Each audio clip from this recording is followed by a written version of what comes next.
Hello, Mrs. Connor. Good I'm afternoon.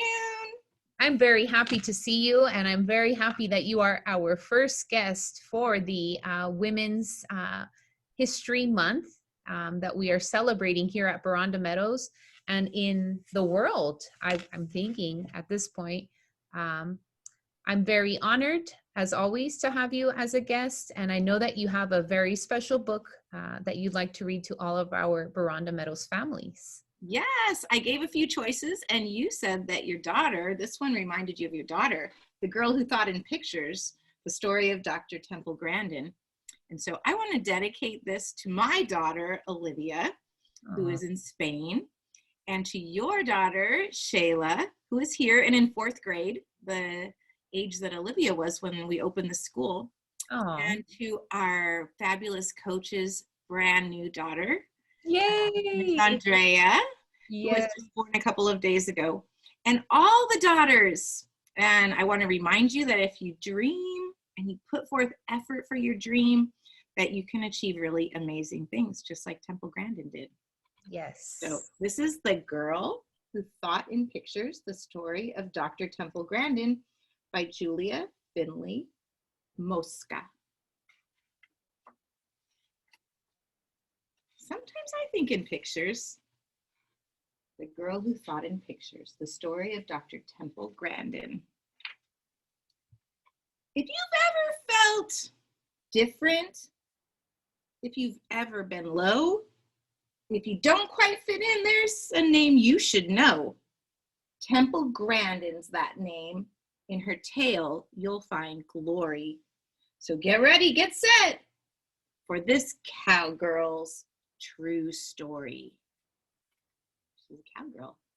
In the city of Boston, on a hot summer day, a sweet baby was born. It was Temple.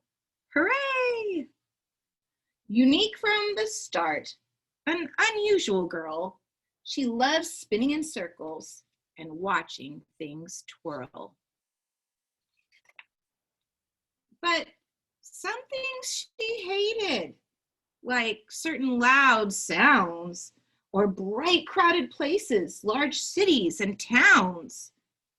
Frilly dresses with tags made her itch, pull, and tug. Something else that she hated? A big squeezy hug. Ooh, that would be so hard for me because I love hugs. A shy loner, this Temple. But when she got mad, when her feelings of stress and frustration got bad, quite a tantrum she'd throw. Kick, holler, bang, shriek. Yet still by age 3, not one word did she speak. She'll never be normal, was what some did say. Her brain's not quite right. You must send her away. Away? Not my Temple, her mother proclaimed. We will figure this out. You should all be ashamed. That's her baby girl. She's going to keep her safe. Then, little by little, though sometimes she balked, special teachers helped Temple. And one day, she talked. And that thing with her brain, it was autism, see? She was different, not less. They all finally agreed. Like most kids her age, she loved ice cream and art. But the way Temple thought, that's what set her apart. If something was mentioned, for instance, a fly, in her mind, she'd see dozens of photos fly by. When the time came for school, let's just say that was hard. Kids taunted and chased her all over the yard. They picked on poor Temple, how crazy it drove her. They teased her for saying things over and over and over. and over and over. Look at her. I think we've seen that happen sometimes. Until finally, she snapped.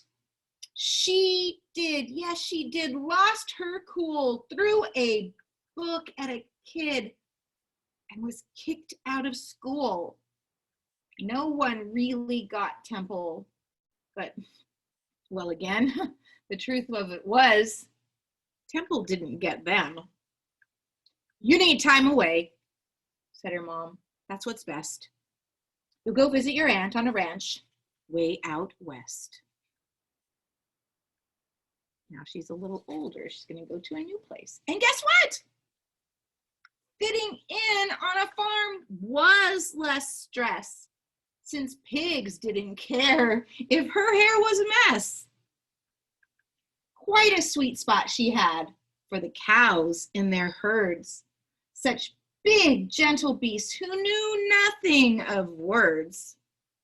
As she watched her new friends, a thought popped in her head.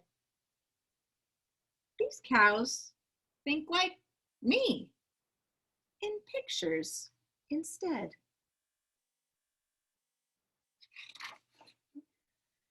At a new school that fall, Temple found more support and a teacher who taught her, you'll never fall short when you find what you're good at.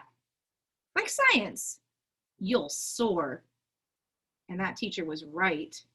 He had opened a door.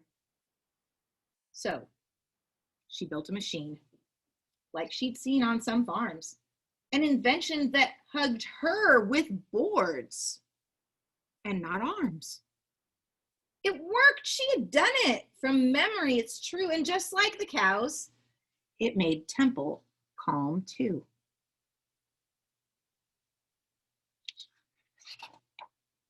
I'm special, she thought, like a bright shooting star. My attention to details could help me go far.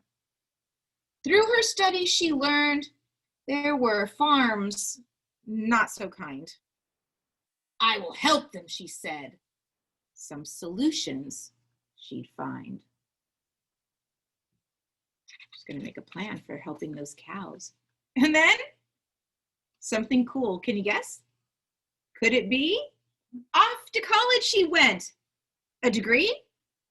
She earned 3. And the ladies weren't experts on farms at that time. Do you think that stopped Temple? No way. She did fine. She stepped through that door and went forward. No tears. She took on the world, but at times she had fears. Because some things were scary, like people she'd meet who ignored her ideas and, well, wouldn't be sweet. But she never gave up, learned her stuff through and through, like why cattle will circle and what makes them moo. To build better farms was her goal. She would do it. Be kind to our creatures. They have feelings. She knew it. And slowly, but surely, she changed many minds until farm after farm built her awesome designs. Word spread about Temple. Her feet's not so small. Temple Grandin, she's grand. She's the grandest of all. Now, for these things and more, she won honors and prizes. And a movie was made. The biggest surprise is that girl with the future that couldn't be bleaker? Yes, the once silent girl. She is now a big speaker. Not like a speaker on a radio, someone who speaks to groups of people. Today, she spreads hope with her stories and speeches. From New York to Sydney to Rome, Temple teaches. Each person is special, So unique are our minds. This world needs your ideas. It takes brains of all kinds. So, here's the lesson.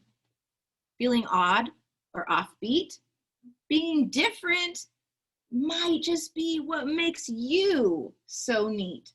Don't let doubt hold you back. Not for 1 minute more. Stand tall and like Temple, march right through that door. She wrote a little letter for us here at the end. She says, "Dear reader," or listeners if you're out there, as a child, I was really glad that my mother always encouraged my ability in art. I encourage you to find something you are good at and work on developing it. If you are interested in becoming a scientist like me, find cool new ways to look at things, such as microscopes and telescopes. Explore nature, think up your own hands-on science experiments. Keep learning, especially from your mistakes. Yeah, you can learn from your mistakes. That's Temple, there with her cow friends. What a beautiful story, Mrs. Connor. Awesome. Thanks for listening. That was. Yes, this is the first I've heard of Temple. And, thank you for sharing the story. And it definitely does remind me of my daughter because she loves to draw and she's really good at it too. But thank you again for sharing this story with all of us. You're very welcome. It's important that we remember everyone excels in different ways. We have to try to make sure there's room for everyone and their fabulous skills. Yes. Thanks for having me. I wish you all a great evening, afternoon, whatever time of day that you're getting to see this video. Yes. And students, if you're still watching this video, I would love to invite all of you and encourage all of you to wear purple in honor of Women's International Day this upcoming Monday. Wear purple or have a background with purple, or if you're with your parents' permission, of course, purple on your hand or on a fingertip, but again, with your parents' permission. And thank you, Mrs. Connor. Thank you. I'll see you in purple on Monday. Thank you.